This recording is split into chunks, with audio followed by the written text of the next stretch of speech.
მოგესალმებით, ეს არის პოდკასტი სოციალური დემოკრატიისთვის და დღევანდელ მერვე ეპიზოდში ვისაუბრეთ სტიქიდან სტიქიამდე ქვეყანაში არსებულ გამოწვევებზე, რა ტიპის საერთო სურათს ვხედავთ ყოველ სეზონზე მომდევნო სტიქიის შემთხვევაში, ვისაუბრებთ ასევე უსაფრთხოებაზე და დავსვავთ უსაფრთხოების საკითხს და ამ სიტყვას უფრო ფართე და ვიტყოდი, რომ მეტად ამ სიტყვისთვის შესაფერისი შინაარსით გავაანალიზებთ და მათ შორის ვეცდებით ვუპასუხოთ კითხვებს თუ რამდენად არის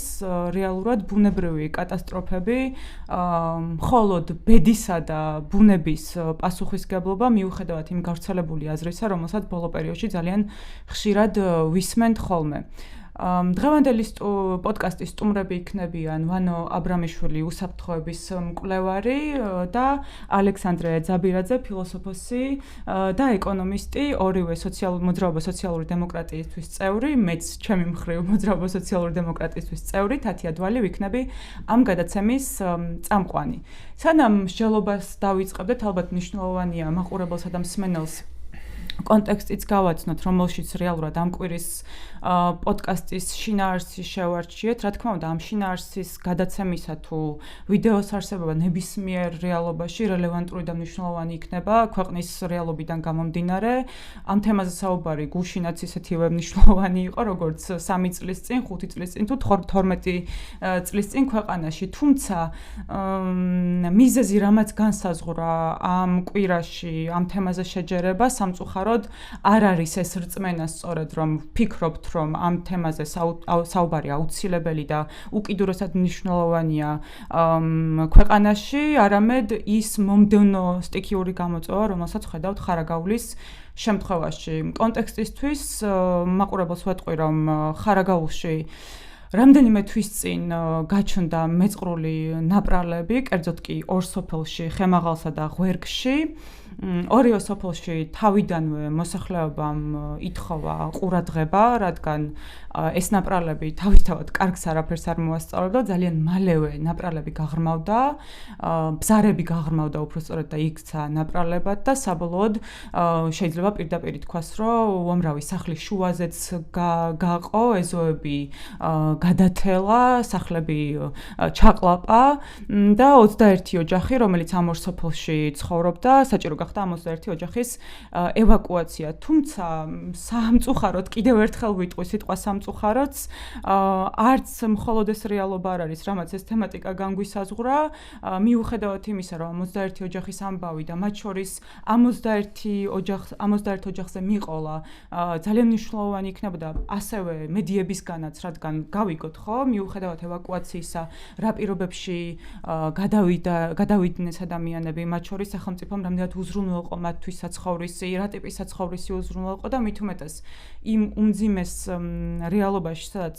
არაერთ გზის გვინახავს თუ რამდენად სინონიმურ ცნებებად გვაქვს დღეს უკვე ქცეული ქვეყანაში ეკომიგრანტი და სოციალურად დაუცველი, განსაკუთრებით მნიშვნელოვანია ასეთი გამოწვევების შემთხვევაში ფხიზელი თვალი შევინარჩუნოთ. მაგრამ საკითხი აქ არ მთავრდება, ეს სტიქია აქ არ დასრულებულა და დაახლოებით 1 კვირის წინ მეწყერი კიდევ ერთხელ გააქტიურდა, მათ შორის ფაქტობრივად ჩაყლაპა და დაფარა მდინარე ყარნება, რომელიც ახლაც შეგუბდება და ამ შეგუბების შესაბამისად არ არის აუცილებელი მაინც და მაინც პროფესიული ლინზის მორგება იმის მისახვედრად, რომ როცა მდინარე გუბდება და გასავალი აღარ აქვს, ძალიან მძიმე შედეგი შეიძლება დააყენოს ამან. ნავარაუდევია, რომ ეს შედეგი თუ კი მოხეთქვა მოხდა მდინარის შეეხება კიდევ მინიმუმ 2 სოფელს, ისევე როგორც ავტომაგისტრალს და სარკინიგზო მაგისტრალს. აქვე მაინც კიდევ ერთ დეტალსაც დავამატებ და სრული კონტექსტი რო გქონდეს ხარაგაულთან მიმართებით, რომ რადგან ვახსენთ თან სარკინიგზო მაგისტრალი, აი ეს ნაწილი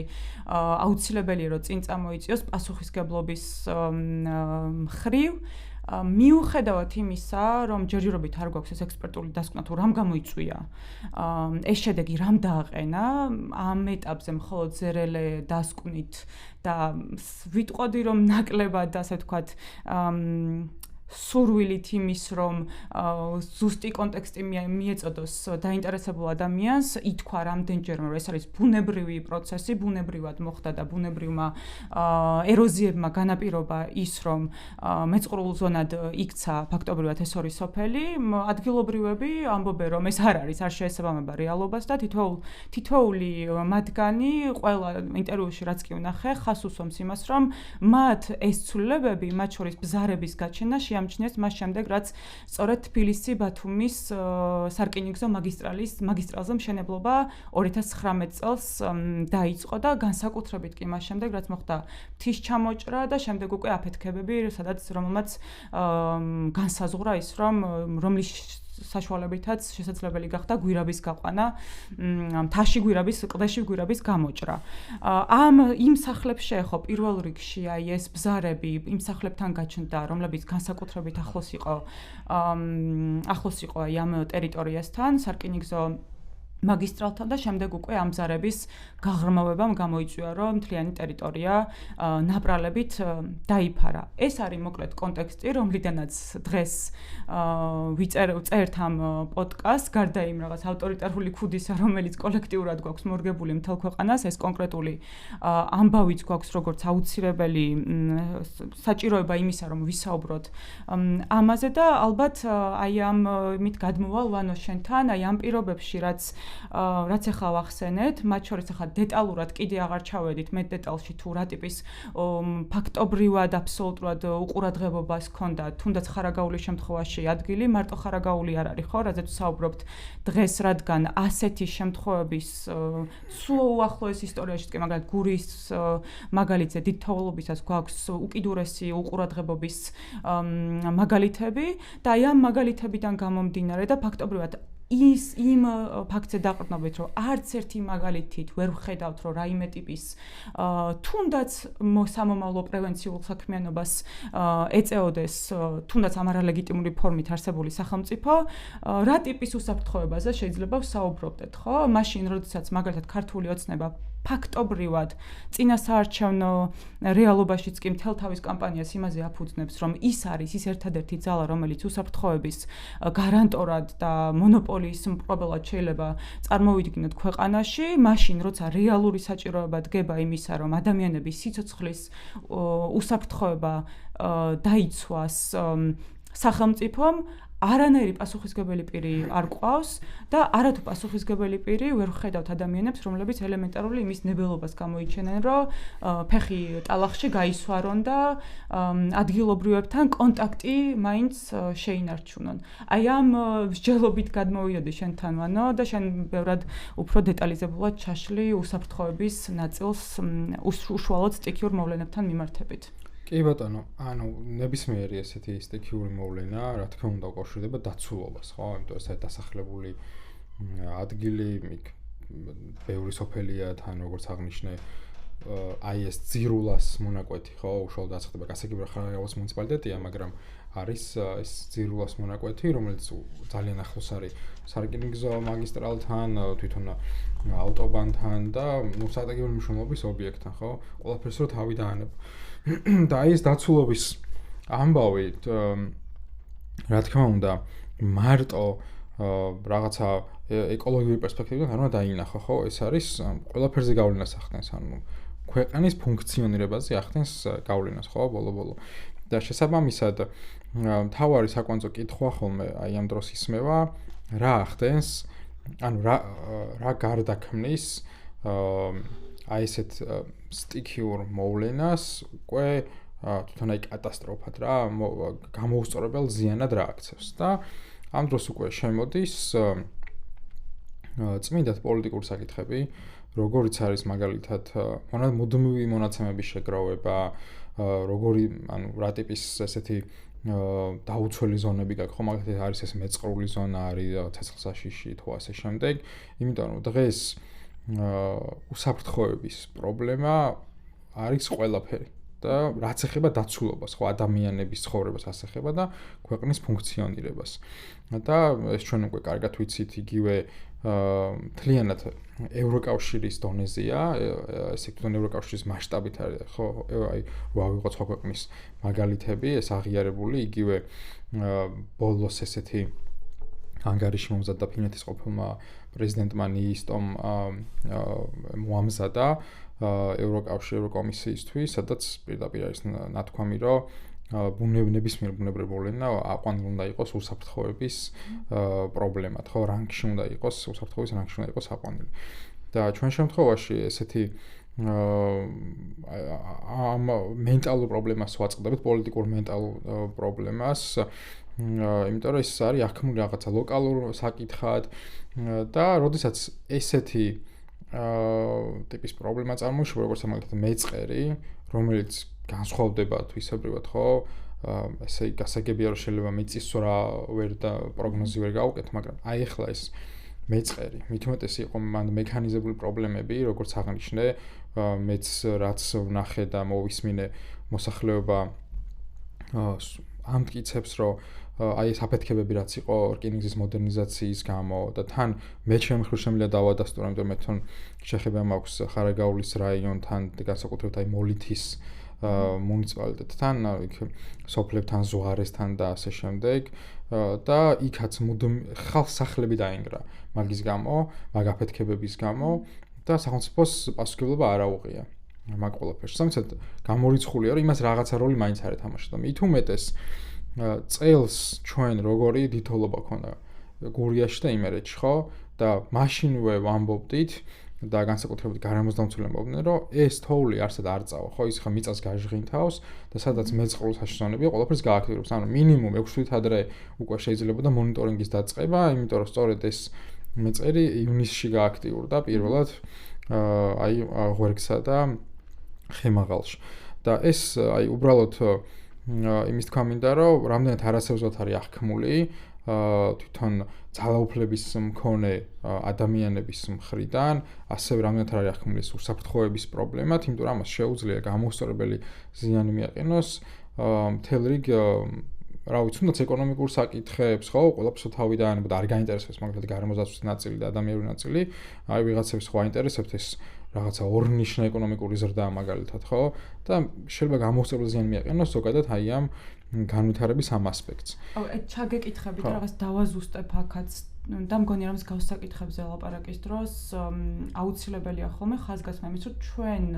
ადამიანები, ვინც ამ საკითხებზე მსჯელობთ, არავინ დარწმუნებული ვარ, არც ერთი წამით არ ამბობს იმას, რომ სრულად მოახერხოს რომელიმე მმართველმა ძალამ და აიცილოს სრულად ნებისმიერი ტიპის კატასტროფა, ხო? ანუ ბუნებრივი მოვლენები თავისთავად ხდება, არსებობს და არავინ არ თხოვს ღმერთად შედგომას არც ერთ მმართველ ძალას და რას უთხოვთ, აი აქ არის ალბათ ყველაზე მნიშვნელოვანი, რომ ეგ გამოვყოთ, ხო? სინამდვილეში რაზე გვაქვს საუბარი, როცა ასე ვთქვათ, პასუხისგებლობის საკითხზე ვსაუბრობთ. სინამდვილეში საუბარი გვაქვს პირველ რიგში პრევენციულ მენტალიტეტზე. იმიტომ რომ ყველაზე იაფიჩდება პრევენცია და ყველაზე შედარებით მარტივია მე იმ კრიზისთან გამკლავების თუ შევადარებთ. და აი ამ დროს ამ ყველაფერს ქვია მომზადება. და მომზადების ნაწილია სწორედ მონაცემების შეგროვება. ან მონაცემების შეგროვების გარეშე, მუდმივი მონიტორინგის გარეშე არაფერი არ ხდება. ეს არის ფუნდამენტი ამ საკითხის და მით უმეტეს ჩვენ ოფიციალურ დონეზე გვაქვს კრიზისების მართვის სახელმძღვანელო მაგალითად და საინტერესოა რომ ის უწყება, ვინც ეს შეიმუშავა, აღარ არსებობს, უკვე გაუქმებულია.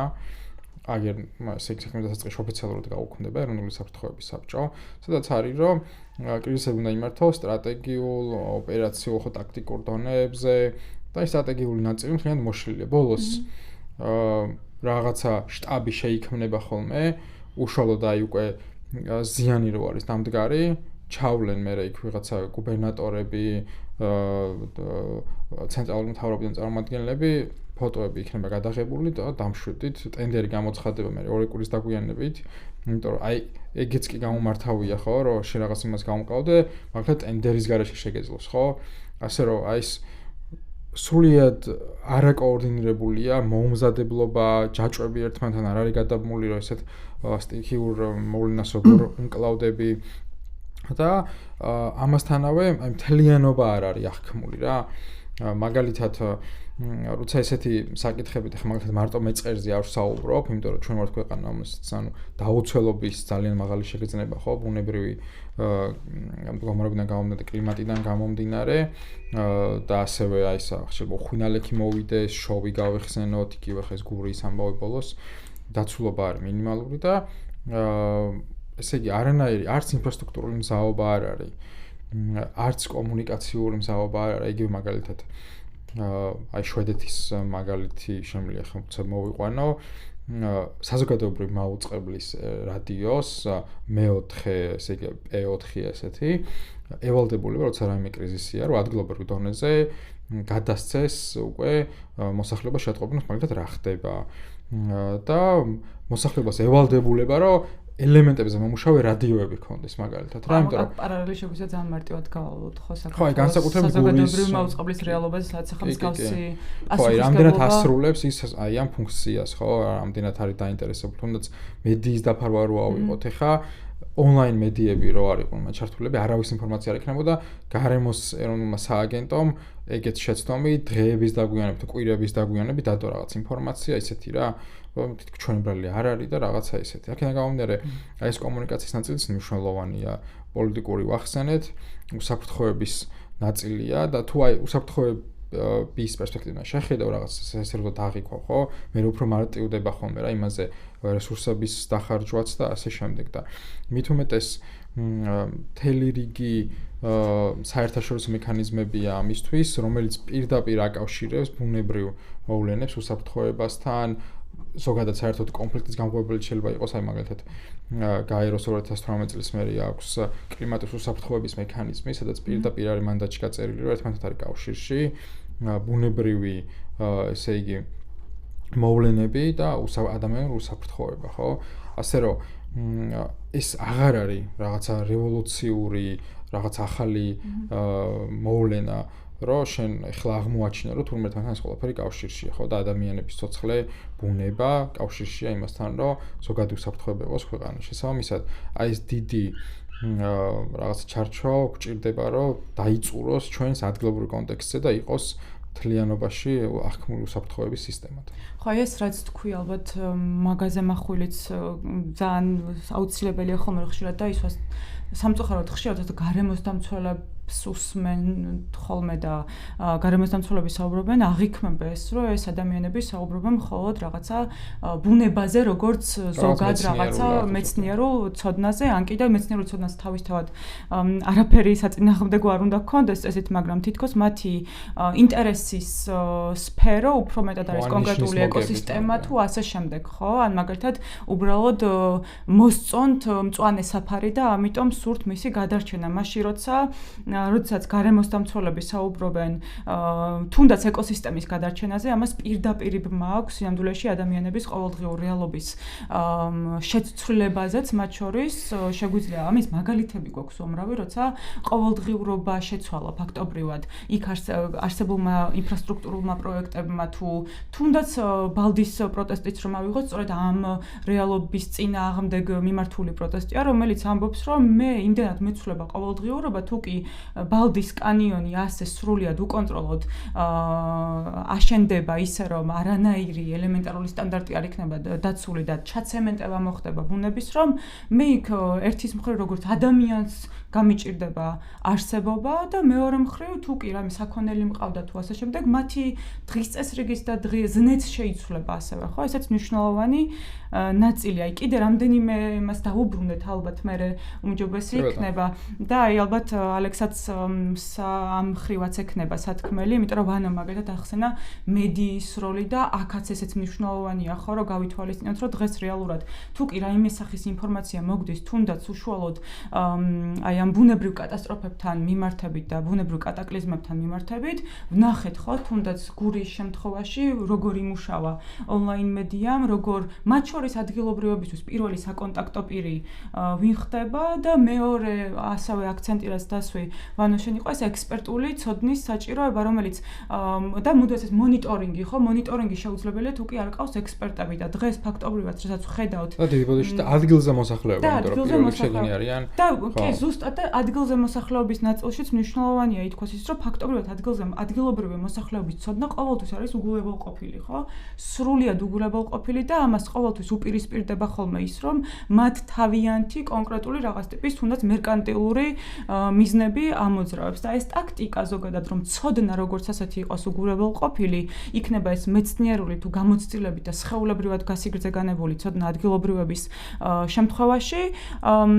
აი ამას როგორც ტენდენციას ვხედავთ თითოეული აი ამ თუნდაც უახლოესი პერიოდის კატასტროფებს რომ მოვავლოთ თვალი, ხო და მათ შორის ძალიან ცალსახად აი მეთოდოლოგიურად იკვეთება ხოლმე ასეთი ნაბიჯები, რომ ერთის მხრივ ჯერ არ ჩანს პასუხისგებელი პირი და რა წამს გამოჩნდება ვიღაც, ვინც კომენტარს ან სამთავრობო სექტორი და ვიღაც, ვინც კომენტარს იძლევა მომხდარზე, პირველი იწყებს იმის გამორკვევას თუ ვინ რატომ გაახმაურა ეს ამბავი, რა პირადი მიზანი ჰქონდა, რა ტიპის ოპოზიციურ პარტიებთან შეიძლება ჰქონდეს ამას, რომ ვიღაცები მაგალითად ლაპარაკობენ გურიაში დიდ თავლობაზე და მეორე პირდაპირ აპელირება იმაზე, რომ ეს არის ბუნება, ბუნების კონტროლი არ შეუძლებელია, ვერ გააკონტროლებ. ბედის წერა, ეს არის ბედის ვარსკვლავი დალაგდა, ვარსკვლავი განლაგდა ისე ცუდად, რომ აი რა ვქნათ ახლა აღმოჩნდა რომ ქვეყანას აქვს წყევლა, ხო? სხვანაირად ვერ გამოვიდო და აი ეს ორი მიმართულება არის ხოლმე წამყვანი, მე თავისთავად თავისი ნიუანსები აქვს და აი ამ მიმართულებას ხომ არ შემოვატრიალოთ პირიქით აი ეს დებულებები ერთის მხრივ ვისი ინტერესია ამაზე საუბარი და ვისი ინტერესია სენდროში რომ ამაზე არ ვლაპარაკობდეთ და მეორე ის რომ ეს ბუნება არის და არ გამოვა პირიქით სხვანაირად არ გამოვიდა ხო არ შეგვეტრიალებინა ამაზეც მზერა და გვეთქვა რომ იქნებ ბუნების აი ეს ბუნებად მონათლული ქცევები თუნდაც ბუნების ქცევები საერთოდაც არ მომდინარეობდეს იმ ბუნებრივად განპირობებული ფაქტორებიდან და რას შეიძლება საერთოდ პასუხისგებლობას როცა იღებს თუნდაც მართველი ძალა, რაზე უნდა გადიოდეს მისი პასუხისგებლობა თუნდაც ინფორმაციულ ნაწილში. აი ეს ამ თემაზე შეგვიძლია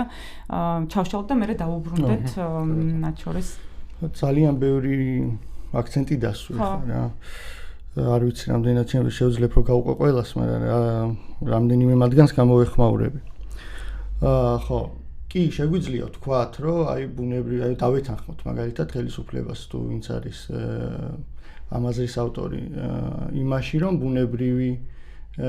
გარდაუვალი რაღაც მოცემულობა იყო, რაც თავს დაგვატყდა თუნდაც ახლა ამ ხარაგაულის შემთხვევაში. მაგრამ ეგ გულუბრყვილობა იქნება სინამდვილეში, იმიტომ რომ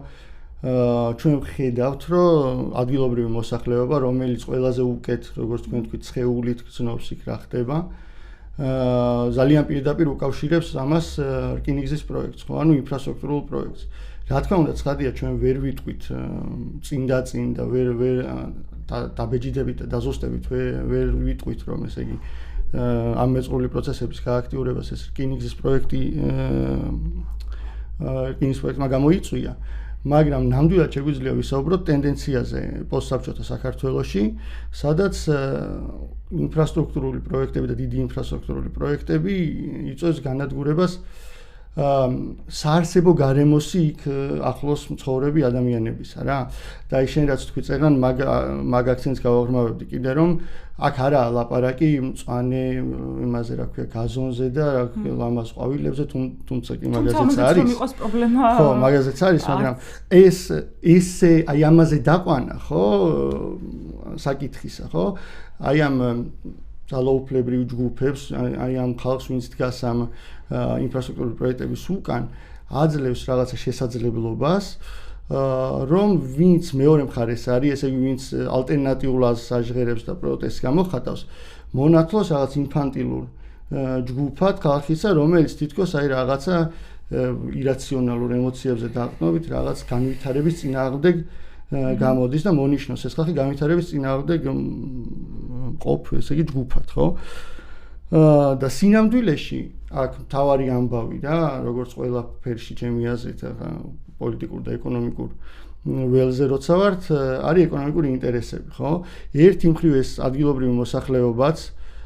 რომელიც აგერ ძალიან პირდაპირ ამბობს ხარაგაულის შემთხვევაში, რომ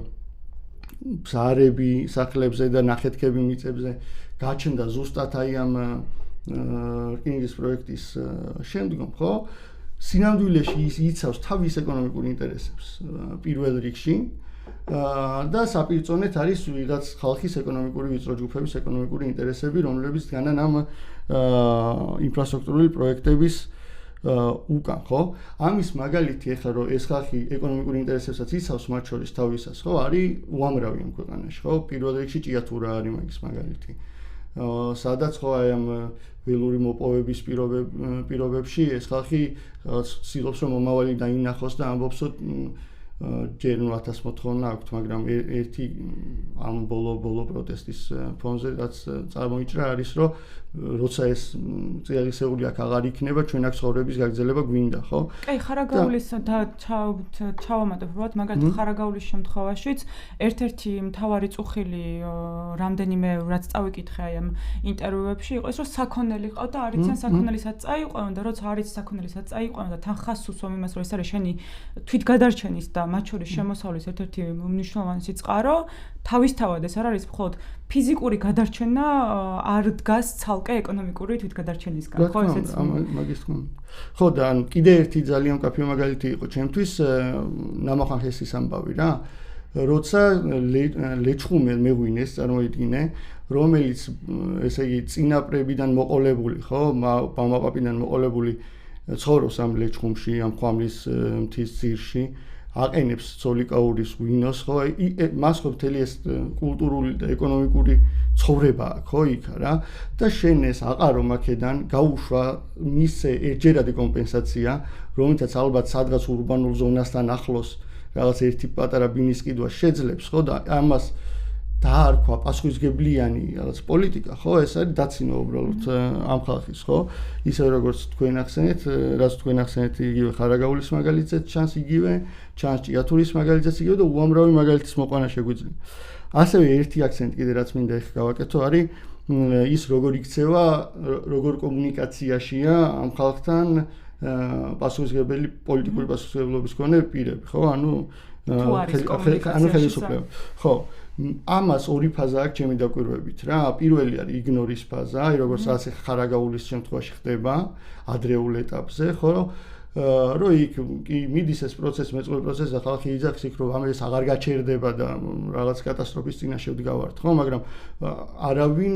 ცენტრში ხო, ანუ თბილისში არავინ უმრავლესობა მოსახლეობისა ეს არ იცის უბრალოდ, იმიტომ რომ მასობრივი დაფარვა ვისაც აქვს ესეთი მოკლედ ესენი რა ქვია, პლატფორმები არ მუშაობენ ამ საკითხზე, ხო, უბრალოდ, ანუ თუ კი პროცესი გასცდება ამ ფაზას, ხო, ადგილზე, აი როგორც ნამოხან ხესის შემთხვევაში მოხდა, მერე დაიწყება უკვე აი აქტიური გაშავების კამპანია, ხო? და სინამდვილეში აი ანუ რაც ჩამოცვალა, ხო? ანუ არ არის ახალი ველოსიპედის გამოგონება აუცილებელი, საჭიროა რაღაცა პრაქტიკების გაზიარება და მუშაობა, ხო, უბრალოდ ამ მიმართულებით. და ეს რო არ ხდება, ჩვენ გვიჭდება საფუძვლიანი ეჭვი, რომ აქ უბრალოდ პოლიტიკური ნება არ არსებობს ამის. და არ არსებობს ალბათ ზუსტად იმიტომ, რომ ეს ამ პროექტების უკან, ამ სამთომოპოვების უკან და ამ ქვეყნის სიმდიდრის განკარგვის პოლიტიკა რაც არის თუ ამას შეიძლება პოლიტიკა ეწოდოს, ამ პოლიტიკის უკან დგას ვიწრო ჯგუფების ინტერესები, ხო? და მაგაზე შეგვიძლია კიდე გავაგრძელოთ შეალობა. აი, მაგაზე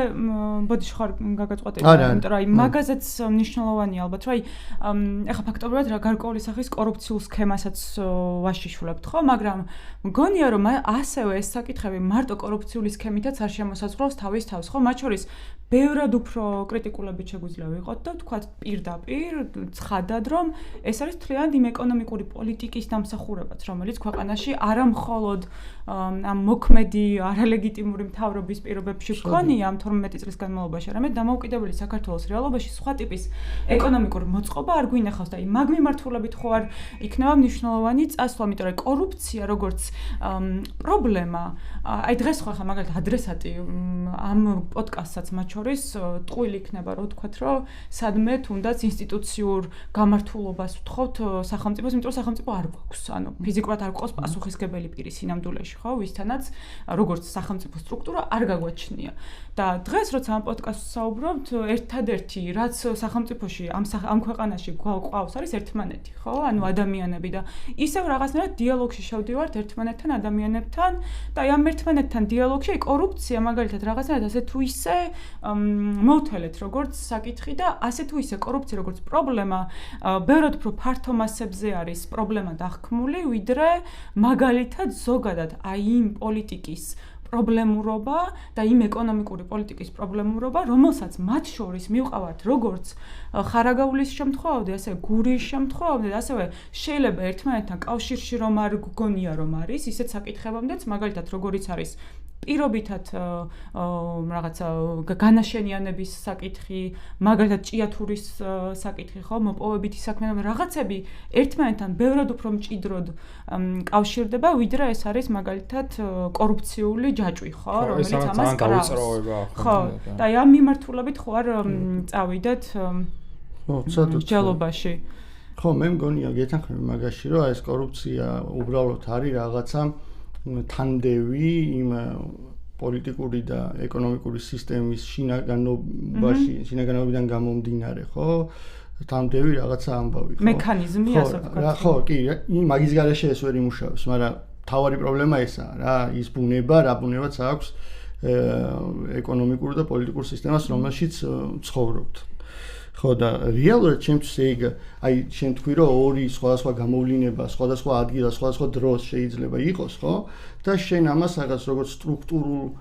პრობლემას ვერ უყურებდე და ერთმანეთთან ვერ აკავშირებდე, ხო? და გასაგებია და ბუნებრივიც არის. მაგრამ აი ჩემი აზრით თუ ვილაპარაკებთ აი პოსტსაბჭოთა საქართველოზე და აი გავიაზრებთ რა ხდება ამ პოსტსაბჭოთა საქართველოში კაპიტალის ბუნების გააზრების პარალელურად, ასე ვთქვათ, ხო? მაშინ მგონია, რომ ყველაფერი რაღაც ლოგიკურ ჯაჭვში ექცევა, ხო? რომ აი რა არის მაგალითად კაპიტალის ბუნება როგორია, ხო? ერთი მხრივ უნდა აუცილებლად გაიზარდოს, გაფართოვდეს, მეორე მხრივ უნდა კონცენტრირდეს გარკვეული ვიწრო ჯგუფის ხელში, ხო? და სინამდვილეში პოსტსაბჭოთა საქართველოს ჩვენ ამას ვუყურებთ, რა. ზუსტად ამიტომაც არ არსებობს და გეთანხმები რომ ეხლა კიდე სხვა რანგში ვართ მაგ ავტორიტარიზმის კენსulis თვალსაზრისით, მაგრამ არც არასდროს ამ ქვეყანაში ინსტიტუციური სახელმწიფო არ ყოფილა საყოველთაო ნების აღმასრულებელი ინსტიტუციური წესრიგი, არასდროს არ ყოფილა რა. ყოველთვის პოლიტიკური გადაწყვეტილებები მიიღებოდა ინსტიტუციების გარეთ და მე ეს ინსტიტუციები როცა ფორმირდა მეტნაკლებად ფორმალურად კი ბატონო მაგის მერე არის უბრალოდ გამათეთრებელი ამ თავის გარეთ მიღებული პოლიტიკური გადაწყვეტილებებისა რა და ეს არ არის შემთხვევითი. მე მგონია ზუსტად რომ აი ეს კაპიტალის კონცენტრაცია და კაპიტალის ასე ვთქვათ გაფართოება ვერ მოხდება მყარ ინსტიტუციურ პირობებში რა. ან ყოველ შემთხვევაში ძალიან ბევრი ბარიერი ექნება რა. და მაგიტომაც ეს კაპიტალი რომელიც ცდილობს გაფართოებას აქ ზუსტად ერთი მხრივ ხო ეკონომიკურ ველში მაგას აკეთებს ხო ფართოვდება კონცენტრირდება და მეორე მხრივ პოლიტიკურ ველში მიზან მიმართულად წარმოებს ისეთი პოლიტიკური ნარატივები, ისეთი მეინსტრიმული თეორიები, რომელიც წმინდად მანიპულაციებით სავსე არის და ფაქტობრივად ლეგიტიმირებას ახდენს აი ამ კაპიტალის გაფართოებისა, რომ გეუბნება რომ ეგრეა სწორი რა, სხვანაირად შეუძლებელია რომ იყოს რა და შენ თუ ამას ფეხს ვერ აუწყობ, შენ განვითარებას ჩამორჩენილი ხარ, არ გაქვს საკმარისი კომპეტენცია, არ ხარ საკმარისად კარგი რა. აი მაგალითი რომ მოვიყვანოთ, თუნდაც ახლა ყველაფერს ვცდილობთ რომ რაღაც უახლოესი წარსულის მაგალითები მოვიშველიოთ იმის თვალსაჩინოებისთვის, თუნდაც რომ რაზეც ვლაპარაკობთ ეს არ არის რაღაცა რაც ისტორიული წარსულიდან გამომდინარე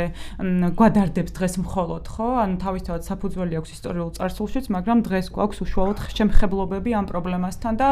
სამწუხაროდ მესამე სამწუხაროდ ვამბობ გადაცემაში კიდევ ბევრი შემეძლო ეს თემა რელევანტური იქნება არ ვიცით კიდევ მომავალში ვერ ხედავ ყოველ შემთხვევაში იმ სინათლეს სადაც ეს თემა თავის რელევანტურობას რაღაც მომენტში დაკარგავს და ერთ-ერთი მაგალითი რაზეც ალექს შენ საუბრობდი ერთის ხრივ ეს არაფორმალურად მიღებული პოლიტიკური გადაწყვეტილებები რომლებიცაც მერე მხოლოდ ინსტიტუციურ დონეზე ასე ვთქვათ ფორმდება როგორც ფორმალური და მეორე ნაწილი რაც შეგვიძლია გამოვყოთ ეს არის ამ ყველაფრის აი კაპიტალის ესეთი მზარდი ზრდის კონკრეტული ინდივიდების მარტივად ვთქვათ ჯიბეების გასქელებისთვის ამ მზარდი ზრდის შეფუთვა როგორც განვითარების გზა და მაგალითად ესეთი პროექტები ჰესების პროექტები ასევე ეს ინფრასტრუქტურული ძალიან ცნობილი პროექტები რაც არის ჰესები ძალიან ცალსახად აშიშვლებს მათ შორის აი ამ მიმართებასაც ერთი რა ტიპის კონტაქტები არაფორმალური კონტაქტები მოდის ხოლმე წინ ერთის ხრივ მაგალითად სახელმწიფო სექტორში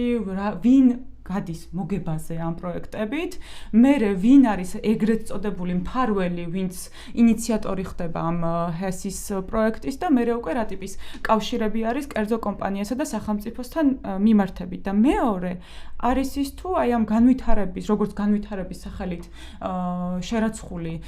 აი ეს პროექტები რა ტიპის განვითარებას გვთავაზობს სინამდვილეში ხო ჰესები არის ერთ-ერთი უბრალოდ რადგან ასევე ეს 200 რაღაცა ჰესის მშენებლობა არის ცალკე კიდე დანონსებული მაგიტო ჰესები პირობით მაგალითად მომყავს და თან პლუს ზუსტად იმ დათქმით რომ ერთმანეთს ვესაუბრებით და ჰესების პროექტებზე არ არის ხო საზოგადოებაში მთლად აზრთა ერთ აზრზე შეჯერებულები ნაკლებად ვართ. აი სულ ორის მაგალითი შეგვიძლია მოვიყვანოთ სულ ცოტა ხნის წინ თვენახევრის ამბავია სადაც ეს პროექტი დასრულდა, ანუ ამ მომენტისთვის ყოველ შემთხვევაში აღარ განიხილება ჰესის მშენებლობა. არსებობს ძალიან საფუძვლიანი ეჭვი, რომ ჰესის მშენებლობის ეს პროექტის ჩახსნა მოხდა, იმიტომ რომ გარკვეული ტიპის აი შიდა გადალაგებები ინსტიტუციურ დონეზე შიდა გადალაგებები მოხდა პიროვნებების, ვიღაცის მფარველი ვეღარ აღმოჩნდა, ასე შემდეგ და ამიტომ ეს ჰესი მარტივად ჩაიხსნა როგორც სამომავლო პროექტი, რა თქმა უნდა ამას ხელი შეუწყო და პირველადი ბიძგი რამაც მისცა ეს იყო ადგილობრივების პროტესტი და წინააღმდეგობა და აი ამ პროტესტსა და წინააღმდეგობას რო დავაკვირდეთ ეს ხალხი რას ამბობდა მე მინდა ჩემი სოფლის განვითარება პირიქით მაგისთვის ვიღწვი ამდენი ხანი რაღაცა ელემენტარული სოფლის მეურნეობა რომ აქვს იმიტომ კი არ არის მარტო რომ თავი გადავიჩინო მინდა რომ ეს განვითარებული იყოს ჩემ სოფელში და ჩემ მეზობელსაც შეეძლოს იგივე გააკეთოს იმის გვერდით მეზობელსაც და ეს იყოს ის რადგან ჩვენი ეკონომიკური მდგრადობა იქნება დაფუძნებული არც განვითარების წინააღმდეგები იყვნენ და მათ შორის ხას უსვამდნენ იმას, რომ აი ეს პროექტი რამდენად შეესაბამება ჩვენს საარსებო გარემოს, იმიტომ რომ გვეშინია იმის, რომ თუ კი მშენებლობა დაიწყება, შესაძლებელია ამან დინარე დაკარგოს, სადაც დინარე დავკარგოთ, რაც გვინახავს არაერთგზის. მოითხოვეს ექსპერტების ჩარევა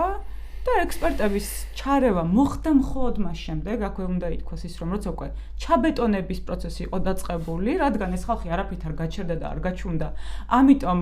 და პლუს ამას შიდა გადაგალაგებების პროცესებიც დაწყებული იყო, ამიტომ ბევრად უფრო მომგებიანად მოსჩანდა ის, რომ ხალხის ნება აღსრულებულიყო, მოიყვანეს ექსპერტები და ექსპერტებმა ცალსახად თქვეს, რომ აქ ეს ჩაბეტონების პროცესი და ჰესი ფიზიკურად იმ სიმძლავრის ჰესი, რომლის მშენებლობაც იყო დაგეგმილი ვერ აიტანს ამას ეს გარემო. ახლა ეს ამაზე როცა ვლაპარაკობთ, რამდენად შეიძლება ეს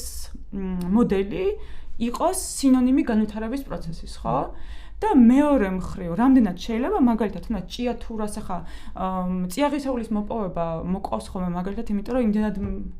სასახა მაგალითია და იმდენად ძიმე შედეგები მოყვა, რომ ამაში ვიკეტებით ხოლმე, თორე საქართველოში მხოლოდ წიაღისეული არ მოიპოვება, ხო? და ამ ხრივაც შეგვიძლია ვისაუბროთ, აი ესეთი ველური მოპოვებითი საქმიანობა რა რეალობას გვთავაზობს ქვეყანაში, ხო? ფაქტობრივად გვაქვს რეგიონი ჭიათურის მაგალითზე, რომელიც დიდარი რეგიონი, ესეთი სახელით დაანონსებული რეგიონი, რომელიც მართლა მდიდარია, ესე რო შევხედოთ და არის ამოდროულად ყველაზე ღარიბი რეგიონი. ამ ყველაზე მდიდარი რითიც არის დღეს ადგილობრივი მოსახლეობა, ეს არის ონკოლოგიური დაავადებები, ხო, სინამდვილეში მდიდარი ბრჭყალებში თავისთავად. და აი ამ მოცემულობაში, სადაც აბსოლუტური გაღარიბებას გვთავაზობს მხოლოდ ეს ეკონომიკური პოლიტიკა რაც გვაქვს, ალბათ მნიშვნელოვანია ასევე აი სიღარიბე, რეგიონის სიღარიბე, როგორც უსაფრთხოებასთან თანხვედრაში მყოფი საკითხი ცალკე დავსვათ ასევე, ხო? და ხშირად გამოტოვებული გვაქვს ხოლმე ეს, რომ უსაფრთხოებაზე ვერ ილაპარაკებ, თუ კი აქ სოციალური ასპექტი არ გქონდა გათვალისწინებული და აი ანუ რაღაც ამ იმითი შემოვდივარ შენთან სანამუშაო მაგას გადავალ, აი საინტერესო ესე იგი რეპლიკები იყო ალექსის და შენი მხრიდან ხათია და მაგას მე ყველაფერს შევაჯამებდი რომ აი ეს ერთხელში კონცენტრირებული და მუდმივად ზრდაზე და არა განვითარებაზე ორიენტირებული კაპიტალიზმი რეალურად არის თვითგანადგურებისკენ მიმართული ხო და მით უმეტეს მე მაგას ადგილობრივი ლოკალური კონტექსტი რო ემატება რომელიც არის გულგრილობის უგულებელყოფის, მეცნიერებაზის უგულებელყოფის, რა ვიცი, ტოტალური მახასიათებელი აქვს მაგას, აი კლასიკა მაგის. საქართველოში ერთ-ერთი ყველაზე დიდი მსხვილი ფინანსური ცენტრი კაპიტალის ხელსაყრელო TBC, საკუთარი სათო ოფისი აქვს მეწყერზე აშენებული ხო? ანუ რაზე ვსაუბრობთ? ხო, რო აღარ წავიდეთ იმას, რო გახვიდეთ ხა ლისის მხარეს, ვაშლიჯის მხარეს, რაღაცა ვინტებით არის დამაგრებული მიწა, აი მართლა. და ვიცით რომ და მე თვითონ ვიცნობ ხა ხალხს TBC-ს თანხმობს ეშინიათ რომ დრო რო დადგება იქ გადასვლის ანუ არ უნდათ მოკლედ უნდა რომ დისტანციურად იმუშაონ მოკლედ რა იმიტომ რომ რაზე ვსაუბრობთ ხო ვის უნდა მოთხო პასუხი საბოლოო ჯამში ეს არის მართლა ყველა დონეზე საბოლოო ჯამში აი თვითგანადგურებისკენ მიდრეკილი სისტემა რა ხო და მაგას რო ემატება მე აი ეს ღარიბი რეგიონები, სიღარიბე ხო, უშუალოდ და სწორად ანუ თანასწორობა. იმიტომ რომ თანასწორობის პრობლემა რა არის, ხო? შენ ავტომატურად უკვე ისეთ პოზიციაში ხარ, რომ რაც არ უნდა შენ სიმართლე ილაპარაკო, ის უბრალოდ არ გისმენს, ვინც ზემოთ არის, უბრალოდ არ აინტერესებს. იმიტომ რომ შესაბამის სტატუსი არ გააქვს, მიაჩნია რომ არაფერი არ იცი და უბრალოდ ხო არარაობა ხარ. და აქედან გამომდინარე, აი ეს სიღარიბე არის ყოველთვის ზედაპირზე ხომ ესეთი ბუნებრივი თუნდაც კატასტროფების დროს თუ ასე შემდეგ, იმიტომ რომ ყველაზე მეტად ის ხალხი ზარალდება, ხო? აი ხლა აბასთუმანში რომ რამე მეწყული პროცესი დაიწყოს ბიძინა ივანიშვილის რეზიდენციასთან, ანუ ხო წარმოიდგინეთ რა სიზამენ ალბათ რაღაც კბილებით შეამაგრებენ იქ მიწას და ყველაფერს გააკეთებენ, ხო? რაღაც ჯერ ეგერთი მასკულობებიც ექნება ჩატარებული ხარ ამდენად ისეთ გარემოა, მაგრამ მოკლედ აი ეს უთანასწორობის პრიზმა ყოველთვის ჩვენ გჭირდება და სიღარიბის შემთხვევაში მე ვფიქრობ რომ ესეც დიდი პრობლემაა რომ ეგეც არ არის უსაფრთხოების პრიზმიდან დანახული იმიტომ რომ შენ თუ ყავს ესე იგი მასობრივად ღარიბი მოსახლეობა ნიშნავს რომ მოწყვლადი ხარ ნებისმიერი საფრთხის მიმართ ხო შენ არ შეგიძლია მყისიერი რეაგირება შენ არ შეგიძლია ესე იგი რაღაც გრძელვადიან განვითარებაზე ორიენტირება და ასე შემდეგ. ეს არის ყველაფერი სტიქიური, ხო, პოლიტიკური ტერმინი რო ვიხმაროთ და თომლეს თანახვედრაშია ბუნებრივთან. აი ეს არის აი სტიქიური რაღაც გულგრილობა, სტიქიური თან ქრონიკული რაღაცა ისეთი ბმაში ერთმანეთთან. და ამასთანავე ესე იგი ჩვენ შეგვიძლია თქვათ რომ სიღარიბესთან ერთად მოდის ის რომ შეხალ დაბალ ტექნოლოგიური. და არის გაქვს იმის საშუალება რომ კვლევას და განვითარებაში ჩადოფული, გქონდეს შესაბამისი ტექნოლოგიები და მუდმივად ილაპარაკო რა აი ზვირიჭდება. და რა გავაკეთოთ ეს არის მდიდარი ქვეყნების ფუფუნება. და ეს არის სიცრუე, ანუ უკვე დადასტურდა რომ ჯერ განვითარება და მერე ბუნებაზე ფიქრი, ეს არის ცდარი პარადიგმა, ეს რამე არ არსებობს, იმიტომ რომ უკვე გამოსწორებული ზიანი აქვს მიმდგარი რაღაცეებს, ხო? და მათ შორის აი ეგ ნაწილის რაც თქვი ეს ტექნოლოგიებთან მიმართებით, ძალიან ცალსახად დავინახეთ, როგორ ხდება ტექნოლოგიურ ხარჯით კალკულაცია ადამიანის სიცოცხლის. ანუ რამდენად ღირს ადამიანის ცოცხლის გადარჩენა თუ კი ეს ჩდება ამდენი და ამდენი $, ხო? აი ეს გურიის შემთხვევაში, გურია იმერეთის შემთხვევაში ზამთრისგან ამაზე მეტი არაფერი მოგვისმენია და ამ ხარაგაულის შემთხვევაში ფაქტობრივად აი ეს ექსპერტის ღრმა კვლევის ჩატარების საჭიროებაზე ერთ-ერთი არგუმენტი იყო ის, რომ ძვირი ჯდება. და მე უკვე სიამაყე იმით, რომ აი ეს თანხა, რომელიც კოლოსალური ჯდებოდა, გაიღო ქართულმა ოცნებამ იმისათვის, რომ ადგილობრივი ადამიანები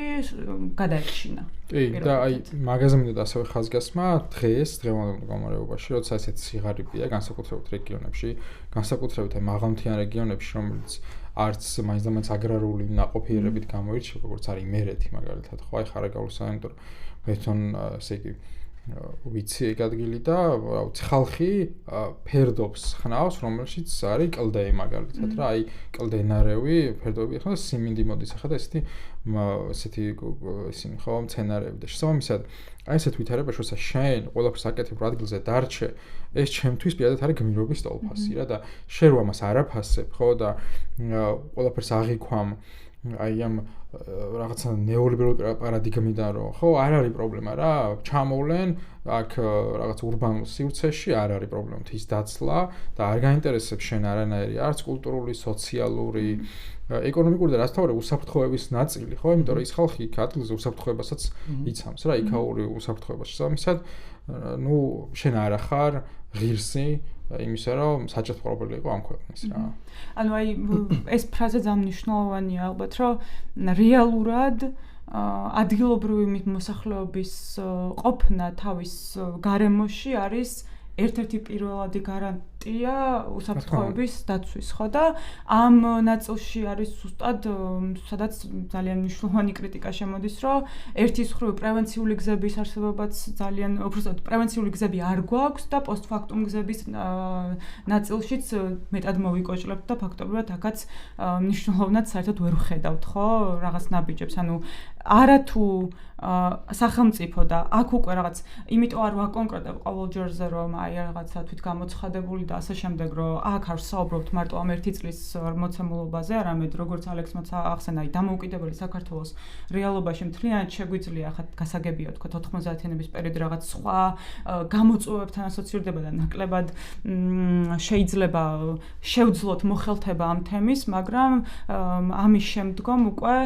მთლიანად რასაც კი ვიღებთ როგორც სახელმწიფოს, მთლიანად მას ეკისრება პასუხისგებლობა იმ მოცემულობაზე, რაც დღეს გვაქვს და შესაბამისად თუ კი არ გაქვს პრევენციული გზები იმისთვის, რომ თავიდან აირიდოს, ზუსტად რასაც ვთხოვთ სახელმწიფოს ეგ არის, თავიდან აირიდოს, რა თქმა უნდა სტიქიებს ვერ აირიდებს, მაგრამ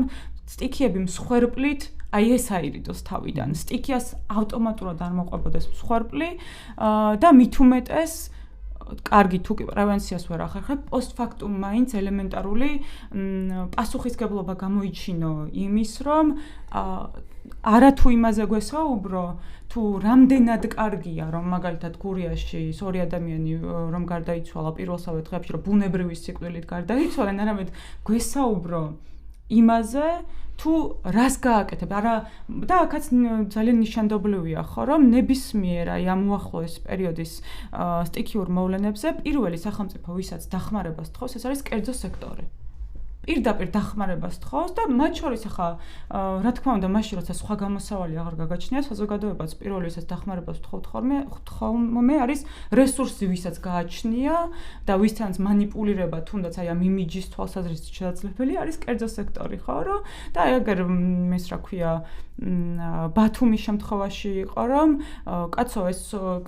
რა ქვია კაფეებმა წინო ისიც კი არ გაწმინდესო თოვლისგანო საერთოდ რაზე არის საუბარიო მე ევროპაში რო ვერ გამყოფიო იქო იმხელა ისო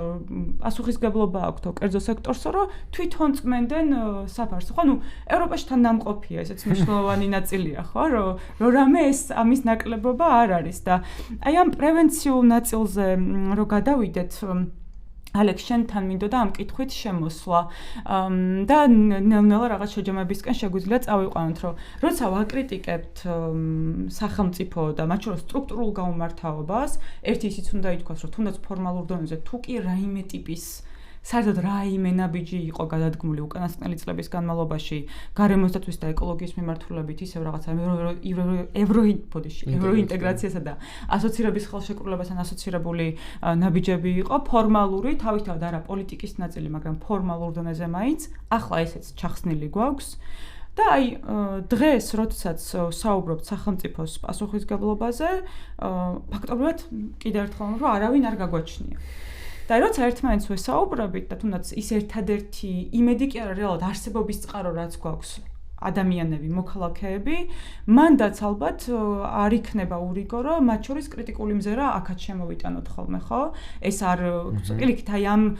სეგმენტისა და ამ ორგანოს გაუმჯობესებას მოასწავლებს ხოლმე ჯანსაღი კრიტიკა. და მათ შორის ჩვენც ალბათ იმიტომაც რომ ეს არის გაჩვეული პოლიტიკის ნაწილი, უმეტესად მაშინ ვიმაღლებთ ხოლმე ხმას, როცა პოსტფაქტუმ მდგომარეობაში ვართ. მაშინ როცა ფიზიკურ გადარჩენაზე არის საკითხი დამდგარი. მაშინ როცა შენ თუ რამეს არ გააკეთებ და ეს არის უმნიშვნელოვანესი ძალა რომ იცოდე რომ ქვეყანაში საზოგადოებად ისევ არსებობთ, იმიტომ რომ არსებობს ხალხი, ვისაც სურს რომ თუნდაც თავის გაწირვის და რაღაცნაირად აი მართლა ძალიან რთულ პირობებში წავიდეს იმისთვის, რომ თავის თანამოქალაქე, ვისაც არც იცნობს, გადაარჩინოს. გვინახავს 13 ივნისსაც, შოუშიც გვინახავს, გურიაშიც გვინახავს. ბევრჯერ გვინახავს ეს და მადლიერების იქით ამაზე ალბათ სიამაყის იქით არ ვიცი რა განცდა შეიძლება გქონდეს, მაგრამ ხომ არ არის რაღაც, რაც ასევე საზოგადოებას შეუძლია გააკეთოს, ისე რომ მისი მზერაც არ იყოს და მისი ტაქტიკაც არ იყოს ყოველთვის აი ამ კატასტროფის დადგომის შემდგომ ნაბიჯების გადადგმაზე მიმართული. რაღაცა პრევენციული ხომ არ არის, რაც ჩვენ შეგვიძლია გავაკეთოთ. ცხადია არის ჩემი აზრით. უბრალოდ განვითარების პარადიგმაზეც ერთი-ორ რაღაცას ვიტყოდი, ისე თქმაც მინდა, რა წეგან манипуляციები ვახსენე და თავარი манипуляცია ეკონომიკურ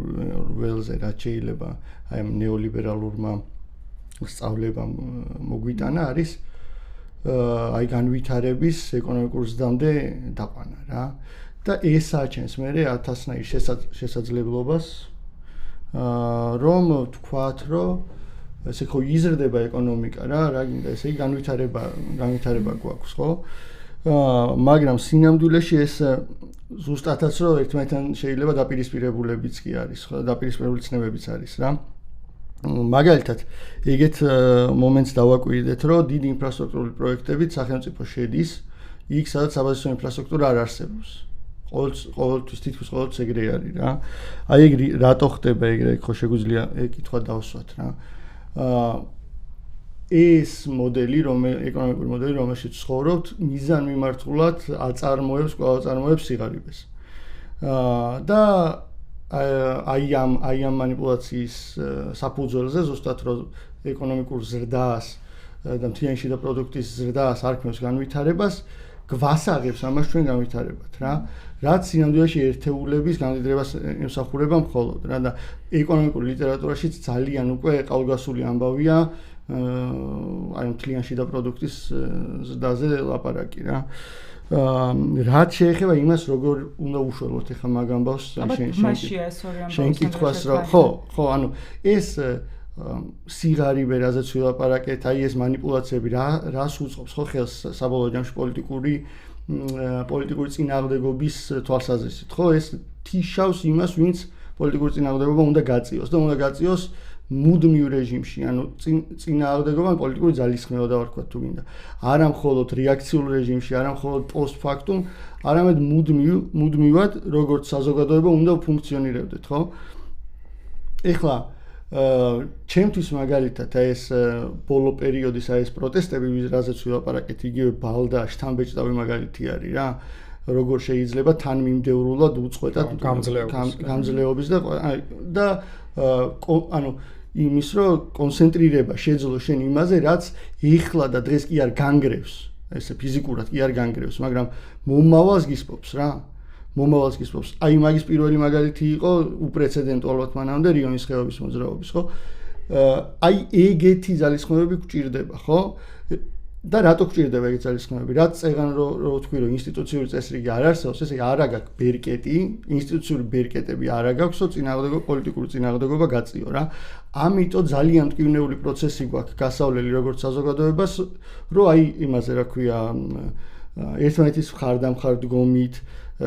სოლიდარობით და რაღაცა ამ ადამიანური ძალისხმევით გავიაროთ პროცესი, რომელიც მოიტანს მე ამ ინსტიტუციურ ბერკეტებს რა. და მე უკვე ვინც იქნება იმ დროს ხო იმას უფრო გაუადვილდება ამ წინააღმდეგობის გაწევა. საბოლოო ჯამში ეგაა საზოგადოება რა, ფხიზელი კოლექტივი, რომელიც სულ მუდმივ აი პატარა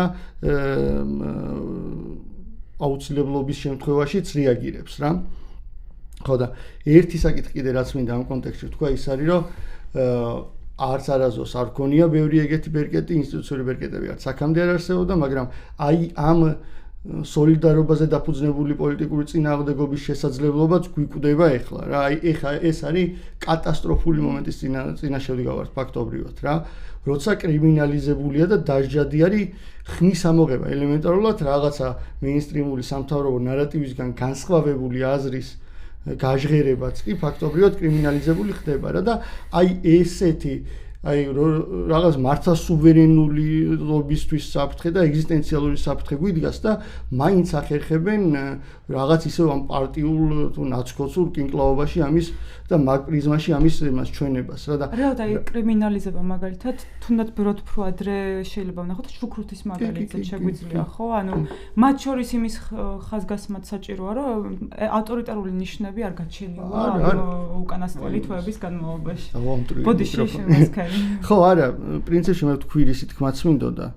ხო მართალი ხარ კი ეგრე არის მაგრამ ეხლა რაღაცა ჯერ კიდე არ ვართ მაგ ეტაპზე მე მგონი იმიტომ რომ ისევ რაღაც პროტესტის ხმა ისმის და თუნდაც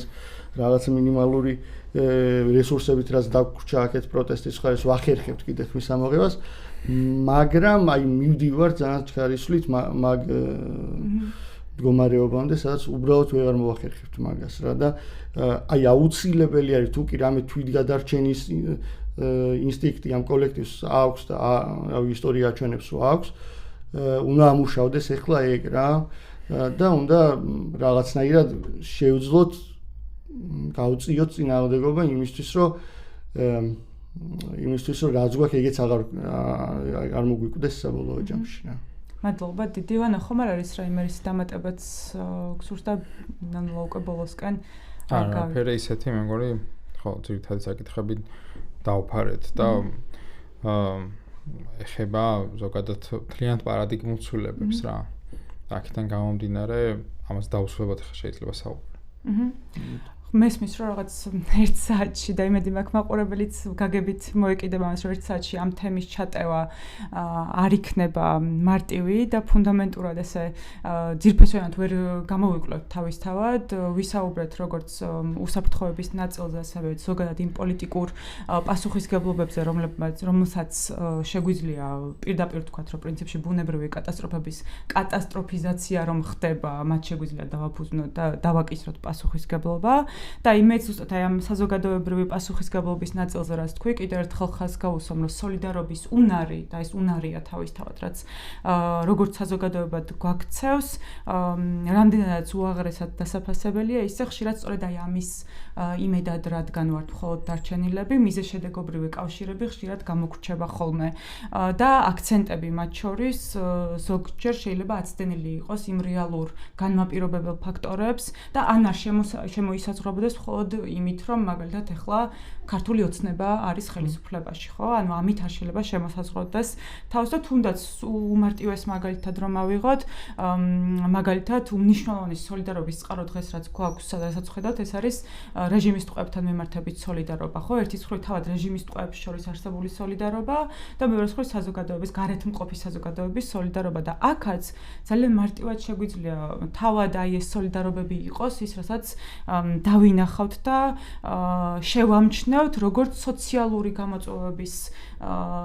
სასაუბრო ნიადაგად, ხო? იმიტომ რომ რეჟიმის ტყვეების უდიდესი ნაწილის მშობელი ემიგრაციაშია წასული, რა ტიპის შრომაში არიან იყვნენ ჩართულების ადამიანები, სანამ დაიჭერდნენ, რატომ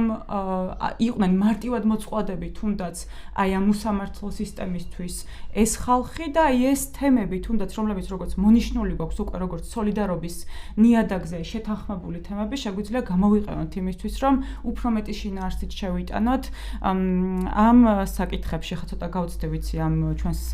თემას მაგრამ შეჯამება რაღაც ასე წარმომედგინა კიდევ ერთხელ გავწდები ოღონდ ჩვენ სასაუბრო თემას რომელიც პრინციპში რადიკალურად არ ცდება იმიტომ რომ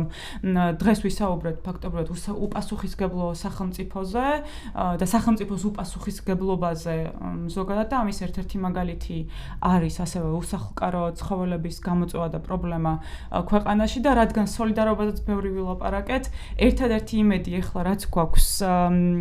ახლა მოიყვანს მარიამი პაწუკალეკვების შემთხვევაში არის ზუსტად თქვენი იმედი საზოგადოების იმედი რადგან რეალურად უსახლკარო ცხოველების პოლიტიკა მთლიანად მოხალისეობრივ შრომაზე დგას წლებია ქვეყანაში და ის რომ აი ესეთი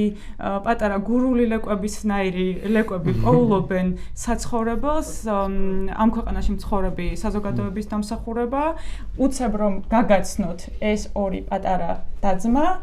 ესე იგი ესენი იპოვეს ჩვენი მოძრაობის წევრებმა გურიაში ტომარაში იყვნენ ჩაყრილები თავიანთ დაძმებთან ერთად და რადგან ვერაფრით ვერ გაიმეტებდნენ ამ საყვარელ არსებებს რომ იქ ქუჩისთვის დაეტოვებინათ და მით უმეტეს სასიკვდილოდ გაეწირათ წამოიყვანეს თბილისში და ახლა ვცდილობთ რომ ვუპოვოთ საცხოვრებელი 8 პოდკასტი 7 პოდკასტი აქვს მოსმენდლი 7 მერვეს ჩაწერას დაესწრენ და მეცხრეს თუ თქვენი თბილი ბინიდან მოусმენენ ხო სულ გადასარევი მადლობა დიდი მოსმენისთვის და იმედი გვაქვს რომ დაგვეხმარებით ამათ გაჩუქებაში